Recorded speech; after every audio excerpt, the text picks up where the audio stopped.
Hi ಎಲ್ಲರಿಗೂ welcome back to my YouTube channel. ನಮ್ಮ ಅಜ್ಜಿ ಊರಿಗೆ ಹೋಗಿದ್ದೆ ಒಂದು ವಾರದಿಂದ. ಅವರು ಉದ್ದಿನಕಾಳು ಕೊಟ್ಟು ಕಳಿಸಿದ್ರು, ಚೆನ್ನಾಗಿರುತ್ತೆ ಬೇಯಿಸ್ಕೊಂಡು ತಿನ್ನಿ ಅಂತ.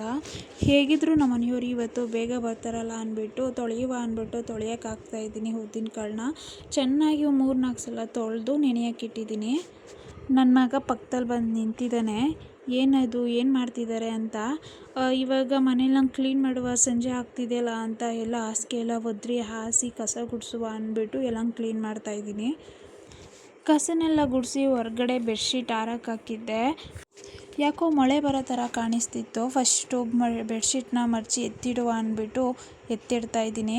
ಅಡುಗೆ ಮನೇಲಿ ತುಂಬ ಗಲೀಜಾಗಿತ್ತು. ಫಸ್ಟ್ ಹೋಗಿ ಪಾತ್ರೆ ಎಲ್ಲ ತೊಳ್ದು ಸ್ಟವ್ ಎಲ್ಲ ಸೀಟುವ ಅಂದ್ಬಿಟ್ಟು ಹೋಗಿ ನೋಡಿದ್ರೆ ಇಷ್ಟೊಂದು ಗಲೀಜಾಗಿ ನಿಂತಿತ್ತು.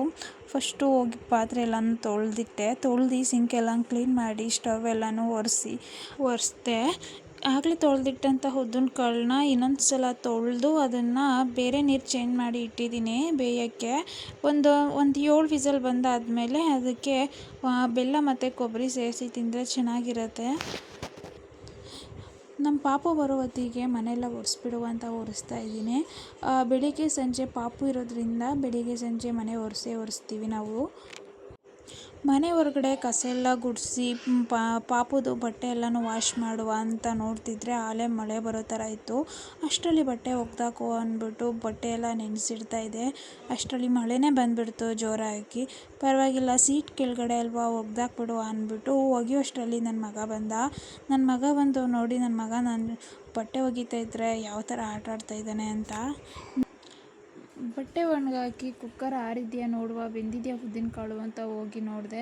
ಉದ್ದಿನಕಾಳೆಲ್ಲ ಬೆಂದಿತ್ತು. ಅಷ್ಟರಲ್ಲಿ ನಮ್ಮ ಮನೆಯವ್ರು ಬಂದರು. ಮನೇಲಿ ಸ್ವಲ್ಪ ದಿನಸಿ ಖಾಲಿಯಾಗಿತ್ತು. ಅವರಿಗೆ ಹೇಳಿದ್ದೆ ಜಿಯೋ ಮಾರ್ಟಲ್ಲಿ ಆರ್ಡರ್ ಮಾಡಿ ತಂದಿದ್ರಂತೆ. ಅದನ್ನೆಲ್ಲ ಎತ್ತಿಡ್ತಾ ಇವತ್ತಿನ ವ್ಲಾಗ್ ಮುಗಿಸ್ತಾ ಇದ್ದೀನಿ. ಇಷ್ಟ ಆಗಿದ್ರೆ ಲೈಕ್ ಮಾಡಿ, ಕಮೆಂಟ್ ಮಾಡಿ, ಫಾಲೋ ಮಾಡಿ. Thank you.